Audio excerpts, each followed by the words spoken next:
Topic शुरू करते हैं। टॉपिक है सीनो इंडियन रिलेशंस, वही वाला जिसका थोड़ा रिवाइज कर लेते हैं कि कल जो पढ़े थे, जिसमें हमने ये पढ़ा था कि इंडिया और चाइना का जो संबंध है, जो दोस्ती है, वो हमेशा बहुत फेवरेबल नहीं रहा है। कभी भी हमारी उनसे अच्छी दोस्ती बनी नहीं है, क्योंकि दोनों की आज़ादी आसपास ही मिली थी। अगर दोनों आसपास के पड़ोसी हैं और एक का घर नया नया पेंट हो रहा है, तो ये ऑब्वियसली सी बात है कि बगल वाले का भी अच्छा पेंट होगा।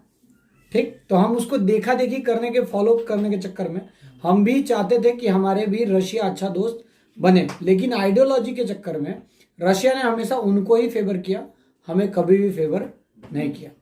पंचशील की एग्रीमेंट फेल हुई, कल पढ़ा था कि पंचशील की एग्रीमेंट उतनी सक्सेसफुल नहीं रही, क्योंकि मतलब एग्रीमेंट जो होता है, एग्रीमेंट बाइंडिंग फोर्स नहीं होता है। एग्रीमेंट बाइंडिंग फोर्स नहीं होता है। जैसे मैरिज बाइंडिंग फोर्स है, मानना पड़ेगा। नहीं, कहाँ मानता है, कौन मानता है? मतलब डाइवोर्स भी दे सकते हैं, जरूरी नहीं। बाइंडिंग फोर्स नहीं है, बाइंडिंग फोर्स नहीं है। वैसे ही एक एग्रीमेंट जो दो देशों के बीच हुआ है, वो बाइंडिंग फोर्स नहीं है। अगर बाइंडिंग फोर्स होता तो इंडिया और पाकिस्तान के बीच कितने ये हो चुके हैं, क्या एग्रीमेंट, समझौते। लेकिन क्या हमारे बीच झगड़ा नहीं होता है? हर बार होता है, कितनी बार देखा गया है। वैसे ही हमने हर बार कोशिश किया है बायलैटरल टॉक्स करने का। क्या करने का? बायलैटरल। आप याद होगा जब पिछले साल जब गलवान घाटी का युद्ध हुआ हमारे सैनिकों के साथ और चाइना वाले के साथ, तो उस वक्त क्या किया गया? युद्ध के बाद बायलैटरल टॉक्स हुए। हमारे देश के जो लेफ्टिनेंट जनरल थे, उनके देश का जो उस पद का कोई अफसर था, दोनों बैठे और बात कर रहे थे ताकि इस युद्ध को कैसे खत्म किया जाए। ठीक, चाइना का बस एक ही टेंडेंसी है कि वो फैल रहा है, वो हर तरफ से फैल रहा है। हांगकांग के साइड को कब्जा करना चाहता है, इंडिया के साइड को कब्जा करना चाहता है। जितने दूर तक वो कब्जा कर सकता है उतने दूर तक। ठीक, और हम उसको कैसे रोक सकते हैं? समझौते के साथ। जैसे सपोज आपका एक पड़ोसी है बगल वाला, और वो आपसे बलवान है, ताकतवर है, ये बात आप जानते हैं, तो कैसे मनाएंगे उसको?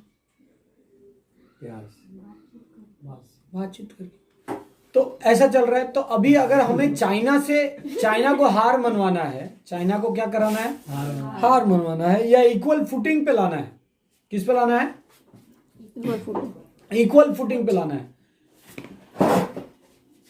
अगर हमको चाइना को इक्वल फुटिंग पे लाना है तो क्या करना हो? बाउंड्रीज नहीं, अपने आप को भी ताकतवर करना होगा। जब तक हम ताकतवर नहीं है तब तक हम इक्वल फुटिंग पे कभी ला नहीं सकते। क्योंकि आप देखो, चाइना से हमारा नहीं बनता, लेकिन चाइना अपना श्रीलंका से बना रहा है, चाइना पाकिस्तान से बना रहा है। एक पोर्ट उसने पाकिस्तान में तैयार किया है, एक पोर्ट वो श्रीलंका में तैयार कर रहा है। मतलब एक पूरा चक्कर तैयार करना चाहता है जिसके अनुसार हमको घेर देना चाहता है। वो एक रास्ता तैयार कर रहा है जो अरुणाचल प्रदेश के ऊपर से लेके पाकिस्तान के उस पोर्ट तक जा सकता है। ठीक है, तो वो बे ऑफ बंगाल भी यूज कर पा रहा है, इंडियन ओशन भी यूज कर पा रहा है, अरबियन सी भी यूज कर पाएगा पाकिस्तान और श्रीलंका की मदद से। ठीक है सर, ये रिलेशन में है हम। हमारा सिर्फ वो टेरिटरी ऑक्यूपाई कर रहा है ऐसा नहीं है, सिर्फ अरुणाचल प्रदेश में जाके 60 को घर बना लिया है ऐसा नहीं है, ये भी कर रहा है। क्यों? ऐसे फायदा कैसे मिला? पाकिस्तान हमारा पहले से ही दुश्मन है, श्रीलंका से हमारे संबंध अच्छे थे। जो संबंध धीरे धीरे क्या हो रहे हैं? बिगड़ रहे हैं, क्योंकि हमारा देश एक डेवलप्ड कंट्री नहीं है। हमसे लोन मांगा जाए और हम बहुत लोन दे देंगे, ऐसा होगा? नहीं, क्योंकि अभी फूड क्राइसिस चल रही थी। श्रीलंका में क्या चल रहा था? इस लॉकडाउन के समय में श्रीलंका फूड क्राइसिस से मर रहा था। तो वहां पे दिलदार बन के कौन आया? चाइना। हम नहीं गए। अगर हम दिलदार बन के नहीं गए तो अपॉर्चुनिटी किसको मिलेगा? चाइना को। तो चाइना ने अपना बना लिया। तो जो 1954 में जवाहू एनलाई और नेहरू के बीच जो संबंध बने थे, जो एग्रीमेंट किया था, वो भी फेल हो गया। वो उतना चला नहीं, पंचशील की नीति भी चली नहीं।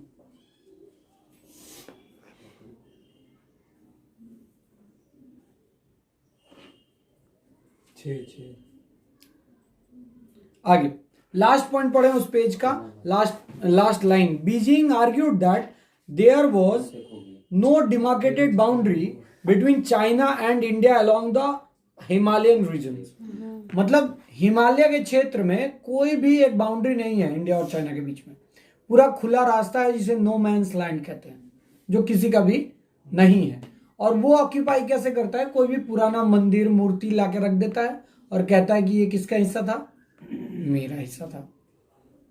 ठीक, ये ऑक्यूपाई का बहुत मस्त तरीका है। इंडिया में जैसे सीट ऑक्यूपाई होता है, कैसे होता है सीट ऑक्यूपाई, रुमाल रख देने से, है ना, रुमाल रख देने से वो सीट किसका हो गया, मेरा हो गया। वैसे वो मूर्ति रख देता है, ठीक, या थोड़ा पुराना स्टैचू बना देता है जिससे साबित हो कि वो चाइना का रेफरेंस का है।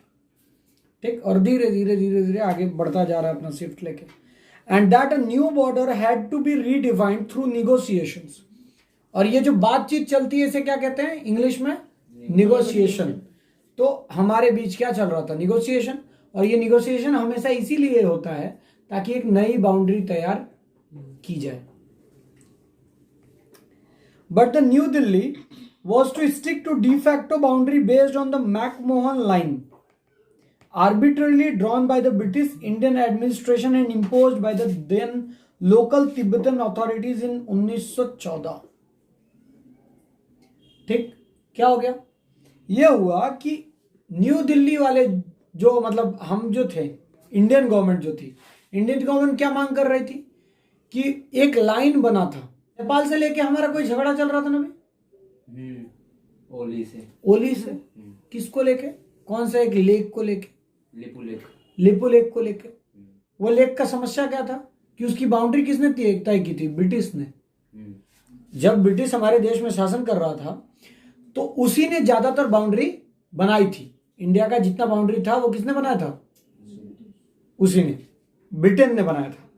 तो अगर ब्रिटेन ने हमारी बाउंड्री चाइना की तरफ जो तैयार की थी उसे हम डिफैक्टो बाउंड्री मांगते हैं। क्या मानते हैं, डिफैक्टो बाउंड्री, मतलब वहीं से मेरा शुरू होता है। और जो बाउंड्री किसने बनाया था, मैकमोहन लाइन कहा जाता था। उस बाउंड्री को क्या कहा जाता था, और हमको वही चाहिए था।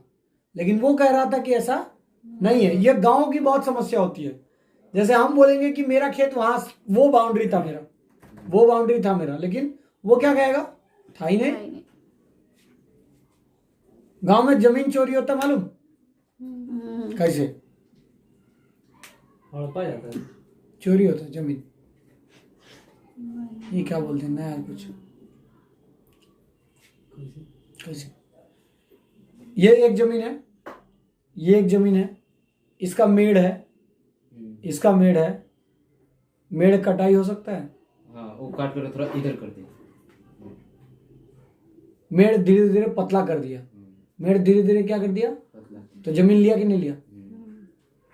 तो डिफैक्टो लाइन इतना मोटा था कि धीरे धीरे धकेलते धकेलते इतना मेरा है। और वो लाइन कब तय किया गया था, 1914 में। 14 में, अच्छा हाँ। देखो अंग्रेज जब थे तभी, मतलब ये चारों तरफ का बाउंड्री अंग्रेजों ने ही हमारा तय करके दिया था।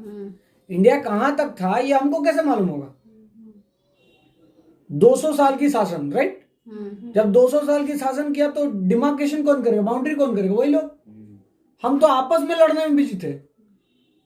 हम तो राजपूत राजा, मराठा राजा, मुसलमान राजा, हम तो ये करने में बिजी थे।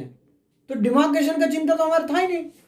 डिमार्केशन की चिंता उनकी थी, उन्होंने डिमार्केशन किया था। देखो बंग भंग किसने किया, उन लोगों ने किया। तो पूरे इंडिया का जो मैप देखने को आज मिलता है वो उनका ही तैयार किया हुआ था। तो चाइना की तरफ जो लाइन तैयार किया गया था वो उसे मैकमोहन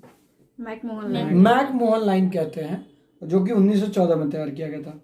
हम यही मांगते हैं हर बार। The disputed territory of approximately 90,000 square kilometre was remain under India's actual control. लगभग 90,000 स्क्वायर किलोमीटर की जमीन इंडिया के कब्जे में थी 1955 तक। ठीक है, धीरे धीरे गया। एंड अरुणाचल प्रदेश सिंस 1987, उतना दूर तक, मतलब ये लोग हर बार कैसे कब्जा किया, लड़ाई किया है और हमसे छीन लिया है। धीरे धीरे लड़ाई किया है, उधर से चढ़ाई की है। तो जितना पीछे हम गए हैं उतना जमीन किसका हो गया है, उसका। Added to this, the surfacing of western end of long boundary dividing the two Asian power further complicated matter. धीरे धीरे समय के साथ ये और उलझता जा रहा था क्योंकि बाउंड्री जो था वो निर्देशित नहीं था, डिमार्केटेड नहीं था, तो दोनों की समस्याएं बढ़ती जा रही थी. In fact new Delhi was first made aware of the problem of Aksai चीन थ्रू न्यूज रिपोर्ट्स इन 1958. 1958 में इसके प्रॉब्लम के बारे में पता चला था. That describe China's completion of strategic highway. क्या तैयार कर रहे थे वो? हाईवे तैयार कर रहे थे linking Xinjiang and Tibet through this area. मतलब वो अपने एरिया में एक कंप्लीट हाईवे तैयार करना चाहते हैं. जैसे मान लो कि गौतम का गांव में घर है, जमीन है, ठीक, बगल वाला पड़ोसी का झोपड़ी है, ठीक. जब वो अपना घर बनाना शुरू किया तब उसे जमीन की जरूरत थी, तो उसने क्या किया, थोड़ा सा खिसका लिया गौतम से. गौतम कहाँ था? कलकत्ता में. गौतम क्या कर सकता है इसमें? कुछ नहीं. गांव जब जाके पता चलेगा कि ये खींच लिया है तो आप बोलेंगे कि हम तोड़ देंगे, हम ये करेंगे, फोड़ देंगे, उसके बाद कोर्ट जाएंगे. यही रास्ता है. इसके अलावा आप पैसा कुछ नहीं कर सकते. क्या पैसा देगा ही नहीं, बोलेगा मेरा जमीन था, ठीक. गाँव में पैसा कम आएगा. ठीक, तो ये हाल था.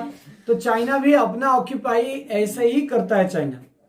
चाइना ऐसे ऑक्यूपाई नहीं करता है कि मतलब खाली जमीन पे अपने लोग खड़ा कर दिया. नहीं, क्या करता है, वहां घर बना लेता है, वहां हाईवे तैयार कर लेता है, सड़क बना लेता है. ठीक है. तो कुछ भी वहाँ पे कुछ भी होता है, लोग पता नहीं चलता है क्या कर रहा है, लोग नहीं कर रहा. आपकी सरकार बता नहीं रही. सरकार को कैसे नहीं पता होगा? सर बॉर्डर के सामने ही, मतलब जो बॉर्डर बनाए लोग, घर बना रहा है वहाँ पे इंडियन आर्मी. हाँ, सैटेलाइट से तो पता चल रहा है. फिर एक्शन क्यों नहीं ले रहा है? एक्शन क्यों? लेकिन मोदी जी तो पिछले साल बोले थे कि ना कोई घुसा है, ना कोई घुसा आया है, मोदी जी का ना नाम कोई नहीं घुसा हुआ है. और वही जब मूवी में दिखाता है कि इंडिया जब करना चाहता है तो वो लोग आगे तोड़ देता है. ठीक है सर. आगे. Initial negotiation on the border issue proved unfruitful and both sides felt it impossible to find a common ground. शुरुआत में जो negotiations हुए वो उतना सक्सेसफुल नहीं रहे. तो समय के साथ समय आ जाए कि भैया हम दोनों के बीच कोई कॉमन इशू नहीं है. At the same time new Delhi continued Nehru's endorsed forward policy bye setting up outpost and sending petrol squad across border. क्या कर रहे थे हम लोग? फॉरवर्ड पॉलिसी, मतलब अपने जो सैनिक थे उनको बहुत दूर तक छोड़ के हम लोग भेजते थे ताकि तुम पेट्रोलिंग बहुत दूर तक करना, ताकि पता चलेगा. कैसे पता चलेगा कि कोई ऑक्यूपाई कर रहा है? पेट्रोलिंग के जरिए. तो पेट्रोलिंग करवा रहे थे. Almost equally important, what happened inside Tibet played a visible role in aggravating Beijing's strained relation with New Delhi. जब तिब्बत ऑक्यूपाई हो गया तब हमें धीरे धीरे समझ में आया कि चाइनीज का एक्चुअली मकसद क्या है. So visual role means मतलब जैसे उनका एक्टिव पार्ट था तिब्बत में. तिब्बत एक इंडिपेंडेंट जगह था. तिब्बत independent. ना ही इंडिया का पार्ट था, ना ही चाइना का पार्ट था. लेकिन अभी चाइना ने क्या किया है? उसको घेर लिया है, उसको कब्जा कर लिया है. प्रॉब्लम यह है कि चाइना की पॉपुलेशन बढ़ रही है इसलिए हमसे दुगने तेजी से. सर उसका एरिया भी तो बहुत ज्यादा है. हाँ, तो अपना एरिया भी बढ़ाना चाहता है. और हम लोग वो इंसान है कि एक ही रूम में 10 मेंबर रहते हैं. ठीक है. हम लोग भी बोलेंगे मोदी जी घर चाहिए थोड़ा जमीन हड़पिए. तो तेरे को भी समझाएंगे आबादी कम कीजिए. हम दो हमारे हम तो हमारे एक बेचारा मोदी जी को बहुत सपोर्ट कर रहा है. As many in China believe it, India attempted to inherit British colonialist geopolitical projection regarding Tibet as its natural sphere of influence or a buffer zone between subcontinent and China. मतलब जो अंग्रेजों ने जो system बनाया था एक buffer state बनाने का. क्या बनाने का? तो तिब्बत क्या था? एक बफर स्टेट था. ना हमारा ना उनका. नेपाल क्या है? एक बफर स्टेट है. पाकिस्तान और मतलब उधर जो भी देश है, पाकिस्तान और इंडिया के बीच का जो दो, मतलब जब दो देशों के बीच कोई एक देश होता है तो उसे क्या कहते हैं? बफर स्टेट कहते हैं. तो तिब्बत क्या था? बफर स्टेट अगर वो रहता तो हमारे लिए क्या है? सुरक्षा या नुकसान? सुरक्षा सुरक्षा, क्योंकि जब वो मारने आएगा, लड़ने आएगा, तो उसको एक दूसरे देश से क्रॉस करके फिर आना होगा। आना होगा। हम उस आइडियोलॉजी में चल रहे थे जो ब्रिटिश ने तैयार किया था, लेकिन वो फॉलो ही कोई मानेगा तब ना, राइट? जैसे यूपी बिहार में ये अमान्य है, आप बोलेंगे ना कि मेरे पापा का वहां तक जमीन था, जब था तब था, क्या हो जाए। तो जब दलाई लामा यहाँ आए, जब यहाँ पे आक्रमण, मतलब जब तिब्बत के ऊपर आक्रमण किया गया, तो वो हमारे यहाँ फिजिटिव बन के आए थे और हमने उनको यहाँ रहने दिया, which is thought to be catalyst for Beijing trouble ties with New Delhi. मतलब यहाँ से प्रॉब्लम शुरू होने लगा, क्योंकि जब उसने तिब्बत पे कब्जा कर लिया 1959 के आसपास, तब हमें समझ में आने लगा कि अब हमारे बाकी के हिस्से भी जाने वाले हैं। This is also argued to be one of the main reasons for Beijing's determination to teach India a lesson. There were a series of skirmishes and crossfire along the actual border even before a major conflict started. उन्होंने सोचा कि वो भारत को क्या सिखाएंगे? Lesson सिखाएंगे। क्या सिखाएंगे? सबक। क्योंकि अक्रॉस बॉर्डर पे फायरिंग हुई थी और इंडिया ने हिम्मत किया था क्या करने का? लड़ने का। हार जाना अलग बात है, लेकिन लड़ना ज्यादा जरूरी है।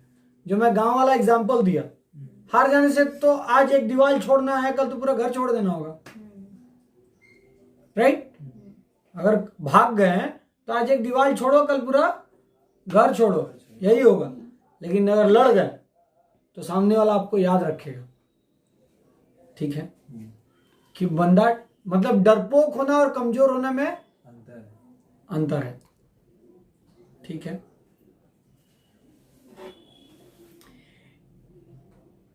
In October 1962, a border war was fought and Indian Army underwent a disable after securing a victory in the battlefield. Beijing unilaterally declared a ceasefire and withdraw from areas it took. मतलब धीरे धीरे वो cease fire आरंभ कर दिया था, firing चल रही थी और जितने दूर तक कब्जा किया था वहां अपने सैनिक खड़ा कर दिया था और बाकी सेना अपनी वापस बुला ली थी, क्योंकि वो एरिया ऑक्यूपाइड हो चुका था। कितने भी टॉक्स के बाद भी उसने वो एरिया नहीं छोड़ा है जिसके ऊपर वो कब्जा करके रखता है, जिसे अक्साई चीन कहते हैं। सीज फायर में क्या होता है? सीज फायर में दोनों तरफ से गोलियां चलती है।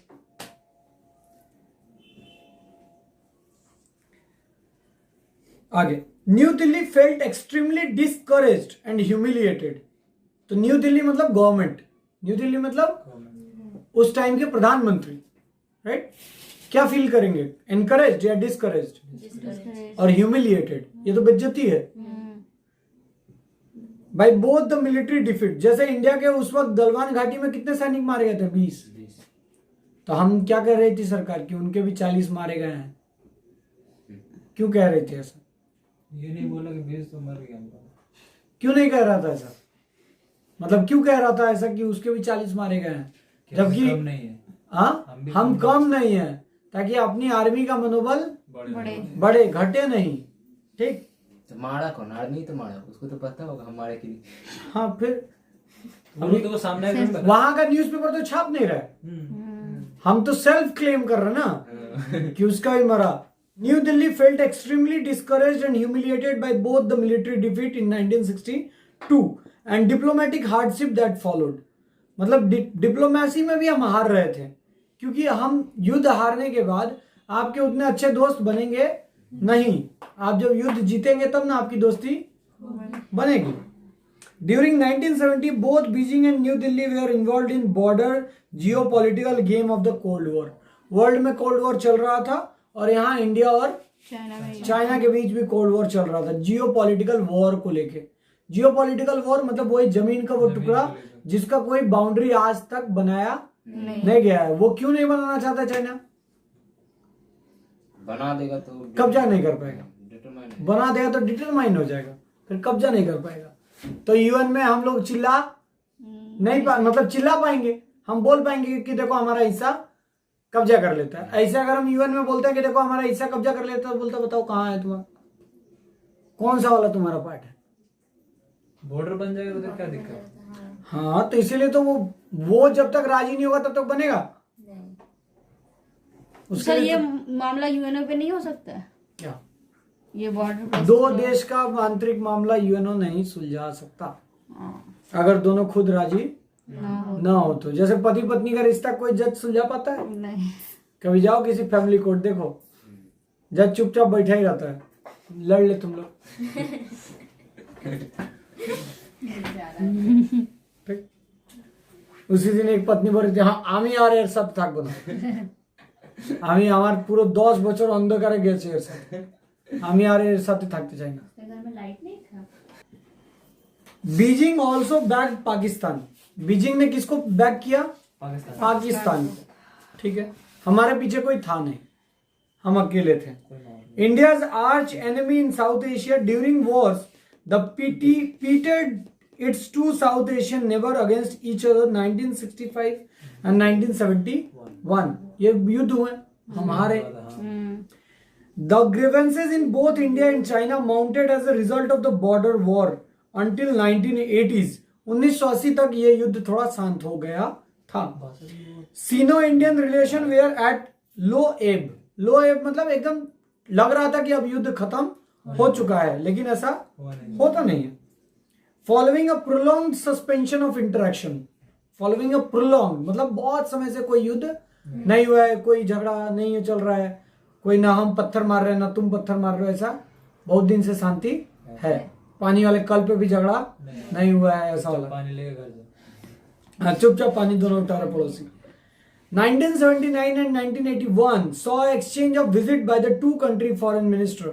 अब 1981 में फिर शुरू किया गया कि चलो आओ हिंदी चीनी भाई भाई भाई भाई, है ना, तुम हमारे यहाँ आओ हम तुम्हारे यहाँ जाएंगे। तो उसके फॉरेन मिनिस्टर हमारे यहाँ आने लगे, हमारे फॉरेन मिनिस्टर उसके यहाँ जाने लगे। शंकर का नाम है ना उसका? फॉरेन मिनिस्टर का नाम? The low profile dialogue on the border issue began to resume। Diplomatic mission in the Beijing and New Delhi to took their business once again। फिर शुरू हुआ बातचीत। Shortly after another border crisis caused by India granting statehood to the disputed territory, what India calls Arunachal Pradesh. उसी दौरान India ने अरुणाचल प्रदेश को recognise कर दिया। अरुणाचल प्रदेश को क्या किया? रिकॉग्निशन दिया कि ये वाला हिस्सा को अब क्या नाम से जाना जाएगा? अरुणाचल प्रदेश। जैसे झारखंड को रिकॉग्निशन मिला। तो अब झमेला 1980 तक लगभग शांत हो चुका था, लेकिन हमने फिर ढील मार दिया। क्या ढील मार दिया? अरुणाचल प्रदेश को रिकॉग्नाइज कर दिया, क्योंकि अपने जगह को तो रिकॉग्नाइज करना ही पड़ेगा, नहीं करने से कैसे चलेगा। देखो हर खेत का नाम है, गांव में जाओगे तो हर खेत का कैसे नाम है? महुआ के पेड़ वाले के पास का खेत, कोनी का खेत, ठीक, नाहर पर के खेत, नाम है, रिकॉग्निशन है, ये सब लैंडमार्क। किसी दिन ब्लॉक का हिसाब से भी जानेंगे। ठीक, जब सरकार बनाएगी तब नाम पड़ेगा, जब तक नहीं पड़ा है तब तक हम अपना नाम दे देते हैं, यही तरीका है। तो अरुणाचल प्रदेश को हमने स्टेटहुड दे दिया। The then Indian prime minister Rajiv Gandhi visited Beijing in December 1988 and both sides agreed to settle the thorny border issue before finally finding a mutually acceptable situation। तो हमारे जब प्रधानमंत्री उनके देश गए तो उन्होंने आश्वासन दिया कि ठीक है हम लोग बीच का कोई रास्ता निकाल लेंगे, हम लोग बीच का कोई रास्ता निकाल लेंगे कि मतलब शांतिपूर्वक हम लोग बीच का एक बॉर्डर का सोचा जाएगा। मेरा एक क्वेश्चन है कि क्या अगर भारत में कम्युनिस्ट पार्टी की सरकार बने केंद्र में, तो क्या प्यार से ये बॉर्डर बन जाएगा? हाँ सर, बन सकता है। Communist party. हमको नहीं लगता, क्योंकि वो रियल कम्युनिस्ट है नहीं। कौन? चाइना कौन? चाइना डिक्टेटर है, डिक्टेटर है। हाँ, हाँ ये भी वो कम्युनिज्म फॉलो नहीं करते। डेमोक्रेसी। इसी चक्कर में भारत में कम्युनिज्म जीत जाएगा, लेकिन कब पता नहीं चला कि बॉर्डर बना कि नहीं बना। तो मोदी जी थोड़ी ना जीते। क्या हो सकता है मोदी जी कम्युनिस्ट ज्वाइन कर ले, सीपीएम चले गए, मोटा भाई अकेला पड़ जाएगा। मोटा भाई का दिल टूट जाएगा। कोई शांत है एकदम। नजर नहीं आ वो रहा है। वो धमाका देते कोई एक्ट लगे हाँ, वाइट लागेला वो. कुछ ना कुछ सोच ही रहा हो. सोचता होगा कैसे एंट्री मारे ना. आगे लास्ट उनका था कागज ढूंढो चुप बस रहो. चुप हो गए. उसके बाद कृषि में भी है. हाँ. They would then normalize their relationship by multiplying bilateral engagement in larger context. दोनों देशों ने तय किया कि हम लोग बहुत सारे बायलैटरल मीटिंग्स करेंगे, मतलब दोनों साइड बैठेंगी और बातचीत करेंगे, है ना. भारत के लोगों को सबसे ज्यादा क्या चीज आता है? बातचीत करना. हम माहिर हैं. चाय दुकान पे हो, चाय बोलने वाले थे. बातचीत. ठीक. संबंध खराब हो जाए, बातचीत. सास बहू से नहीं पटता, बातचीत. प्रधानमंत्री मुख्यमंत्रियों से क्या करता है? बातचीत. ठीक. मोदी जी ट्रम्प से इतनी बार क्या करने के लिए मिले थे? बातचीत. ठीक. हमने जी जिनपिंग को झूला किस लिए झुलाया था?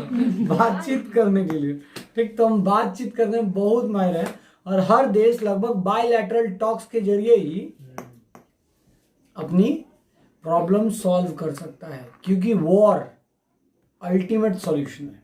क्योंकि हमने अंडरटेकिंग दिया है यूएनओ में कि हम वॉर नहीं करेंगे. हर देश ने लगभग ये अंडरटेकिंग दिया है कि हम वॉर नहीं करेंगे. आगे अब ये देखते हैं कि आखिर पॉलिटिकल लिंक क्या है. देखो, पॉलिटिकल लिंक ये है कि कैसे कांग्रेस ने उनके साथ डील किया या फिर उनकी आइडियोलॉजी हमारे देश में भी फैली. सीपीएम ने बंगाल में 34 साल शासन किया, है ना, और केरल में अभी भी है. वो आइडियोलॉजी प्रिविलिंग है, मतलब आइडियोलॉजी मरी नहीं है और खत्म भी नहीं हुई है. ठीक. आइडियाज कभी भी मरते नहीं है. कुछ समय के लिए रुक सकते हैं, थम सकते हैं, लेकिन मरेंगे नहीं. On the political front, high-level interaction plays an important role in improving Sino-Indian relation.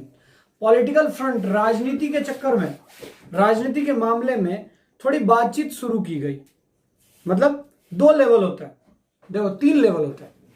एक राजनेता बात करते हैं, मतलब हमारे देश का प्रधानमंत्री, उसके देश का राष्ट्रपति, हमारे आर्मी का सबसे हाईएस्ट पद होल्डर लेफ्टिनेंट, है ना, वो बात करेगा और उसके देश का वो लेफ्टिनेंट. ये 2 हुआ. और हमारे देश का कोई ब्यूरोक्रेट्स भेजा गया है और उसके देश का कोई ब्यूरोक्रेट्स भेजा गया है बायलैटरल टॉक्स करने के लिए. तो इतने लोग बातचीत कर सकते हैं. और यही देखा जाता है कि during prime minister Narasimha Rao visit to Beijing in 1993, हमारे जब प्रधानमंत्री पीवी नरसिम्हा राव थे तो वो 1993 में कहाँ गए? बीजिंग गए. क्या करने? बातचीत करने. China and India signed an agreement on achieving peace and tranquility along line of actual control. कल पढ़ाए थे line of actual control. Congress के शासन में ही साइन हुआ था, जिसमें तय किया गया कि हम लड़ेंगे लेकिन बंदूक ये सब यूज नहीं करेंगे. ये पॉलिटिकल स्ट्रेटजी है, राइट. ये भी एक फायदा है, नुकसान मतलब जान जाने से अच्छा, मतलब 100 लोग मरने से अच्छा 20 लोग. ठीक. तो ये वाला पॉलिटिकल स्ट्रेटजी है. Line of actual control on the border, agreeing to maintain status quo until a mutually acceptable settlement of the dispute can be achieved. यहाँ पे एक वर्ड है स्टेटस क्वो. क्या होता है स्टेटस क्वो?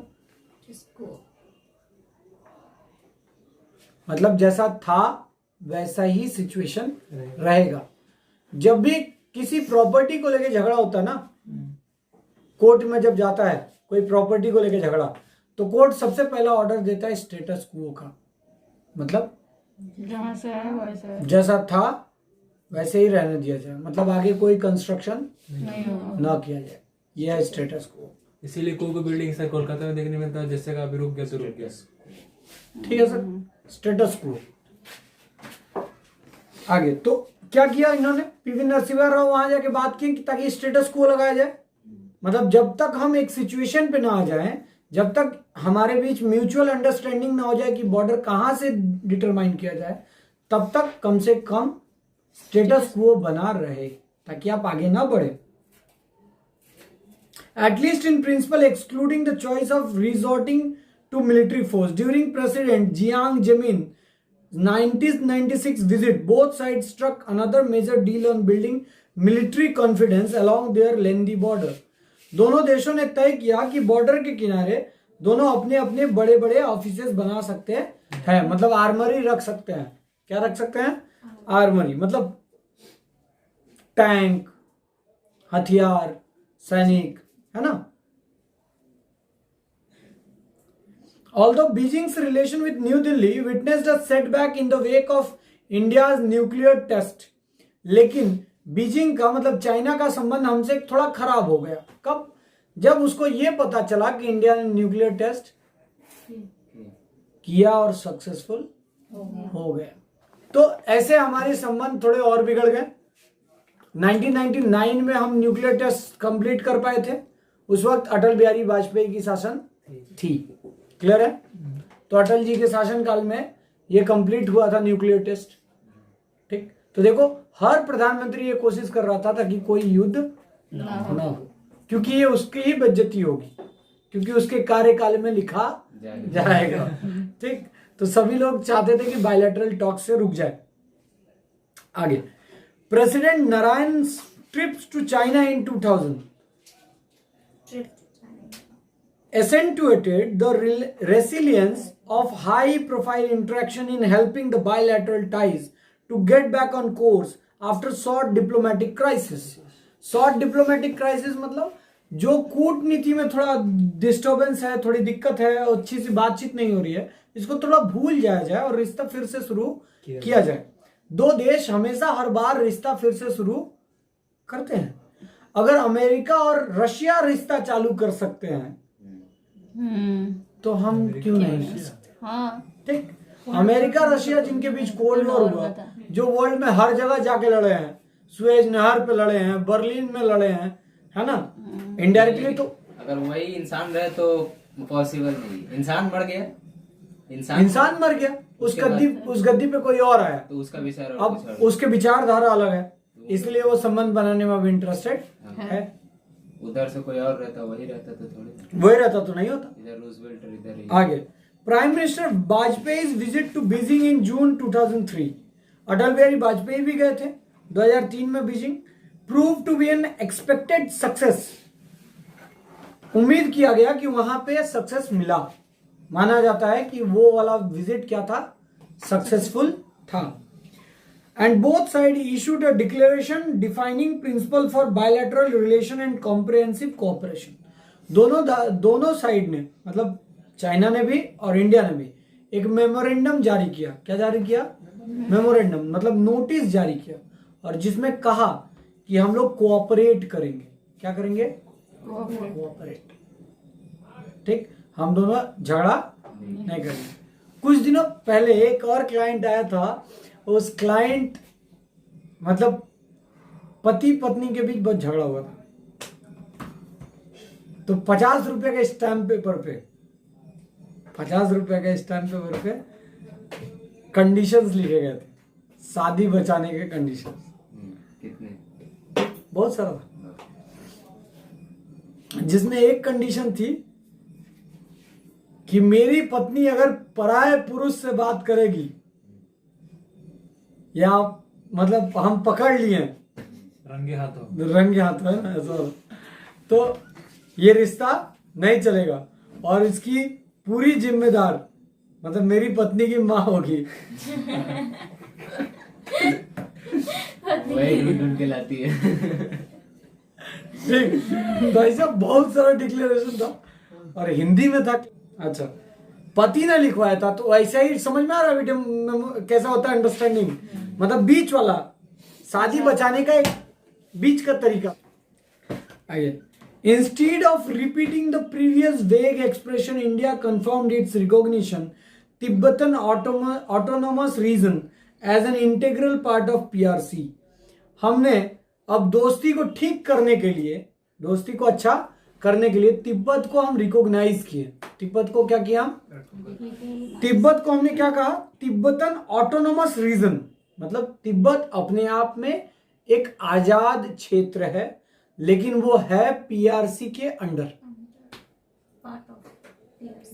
समझे? मतलब वो है उसी के अंदर, उस गुलाम है, लेकिन हम ये भी कह दे रहे हैं कि तिब्बत आजाद है और ये भी कह दे रहे हैं कि वो तिब्बत चाइना के ही जैसे अंदर है। पाकिस्तान कश्मीर को करता हाँ, पीआरसी मतलब पीपल्स रिपब्लिक ऑफ चाइना। है।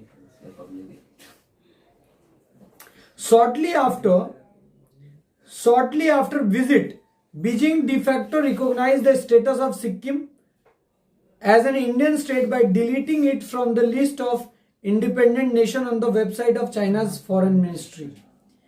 मतलब बीजिंग ने क्या किया, एक नक्शा जारी किया भारत का जिसमें सिक्किम नहीं था, जिसमें सिक्किम गायब कर दिया था। पूरा इंडिया गायब कर दिया। हाँ, मतलब ये उनका तरीका है। सिक्किम किसने दिया? मतलब मैप में नहीं था, नहीं था। भारत के मैप में ही सिक्किम नहीं था। ठीक, as an Indian state by deleting it from the list of Indian nations on the website of China's foreign ministry as a premier Wen Jiabao, नहीं बट जियाबाओ। हाँ, as a premier when Jiabao visited India in March 2005, the two governments declared strategic partnership towards peace and prosperity. जब वो हमारे यहाँ आया तो हमने फिर टॉक्स किया, फिर बात की और फिर उम्मीद किया कि अब फिर हमारे बीच संबंध अच्छे हो जाएंगे। The nature of partnership as qualifiers indicate is to avoid confrontation, cultivate friendship and intensify economic interaction. Added to this, both sides drew up agreement of political parameters and guiding principle on setting the border issues.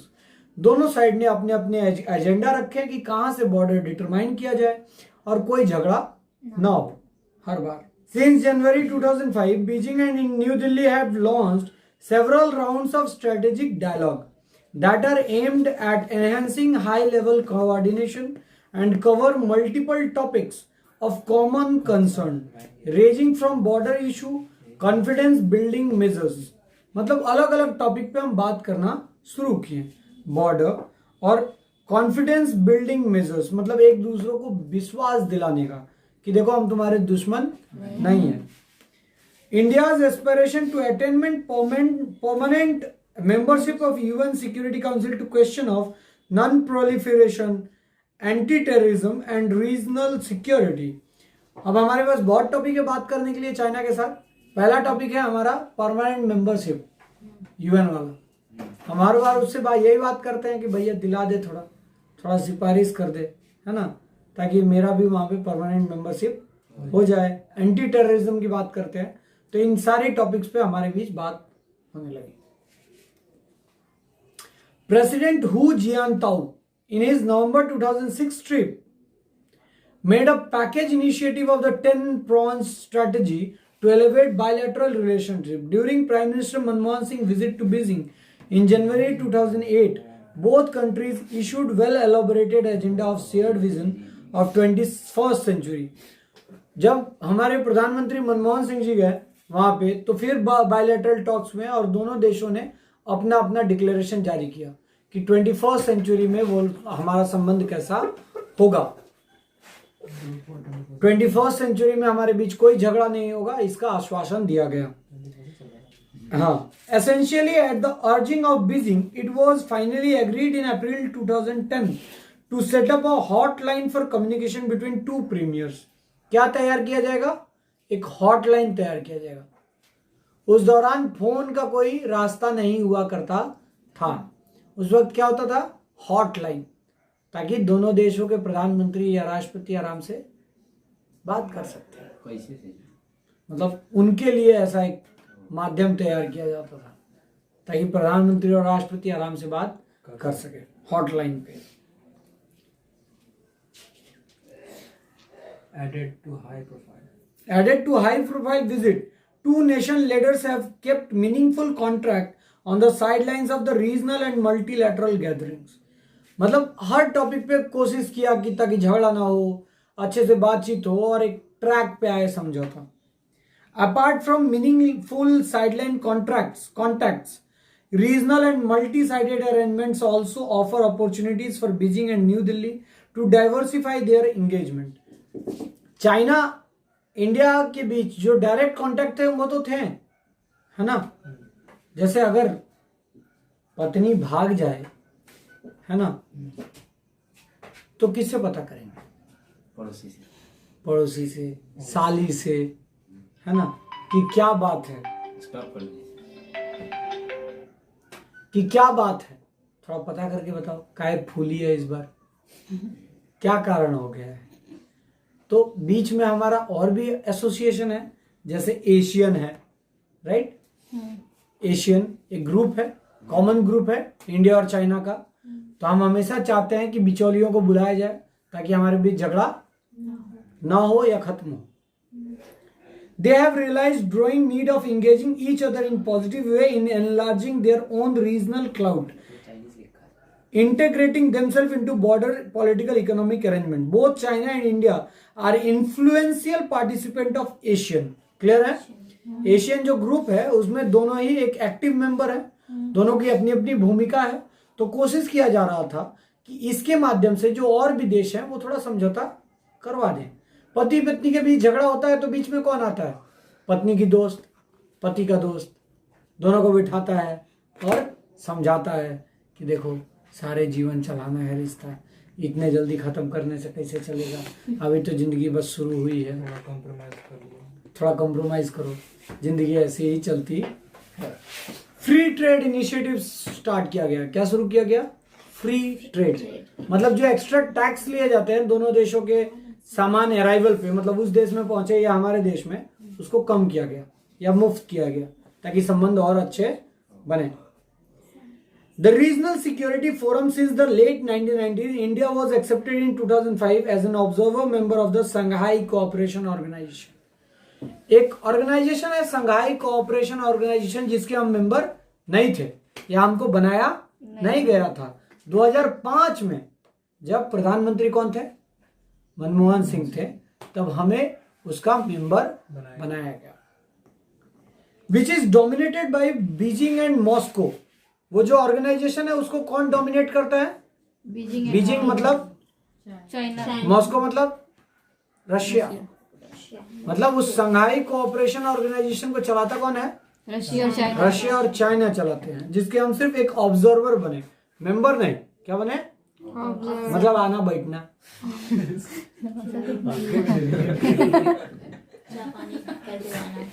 and China gained a corresponding status and China got corresponding status in SAARC। मतलब हम उसके एक organisation के member बने और वो हमारे एक ऑर्गेनाइजेशन का मेंबर बना, सार्क का। ठीक, तो इस अनुसार हम लोग आपस के समझौते ठीक कर रहे थे और कोशिश कर रहे थे कि झगड़े ना हो। नीचे आते हैं, देखें, as a new signal the emerging group of BRICS. देखो, ब्रिक मतलब ब्राजील, आर मतलब रशिया, आई से इंडिया, सी से चाइना। तो देखो एक नया ग्रुप बनाया गया जिसमें रशिया भी रखा गया, इंडिया भी है, चाइना भी है और ब्राजील भी है। एक कॉमन ग्रुप बनाया जा रहा था ताकि समझौता हो, बीच में कोई आए और झगड़ा सुलझाए। Comes to useful political economic platform for Beijing and New Delhi to intensify their constructive interaction।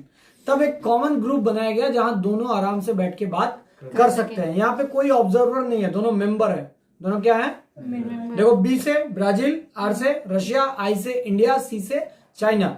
मतलब सभी को इक्वल इंपॉर्टेंस दिया गया है। Interestingly, Beijing and New Delhi have pledged not to see the other as strategic threat despite the perceived suspicion and uncertainty। दोनों देश ने एक दूसरे को समझाया है हर मीटिंग में कि देखिए आप हमको डर के तौर पे ना लीजिए, हम आपको कोई हानि नहीं पहुंचाएंगे। लेकिन चाइना पे विश्वास करना बिल्कुल भी नहीं, सही बात नहीं है, क्योंकि उसने हर बार ही धोखा दिया है और ऐसे भारत के रिलेशन और चाइना के बीच रिलेशन देखे गए हैं आजादी के समय से आज तक। ओके।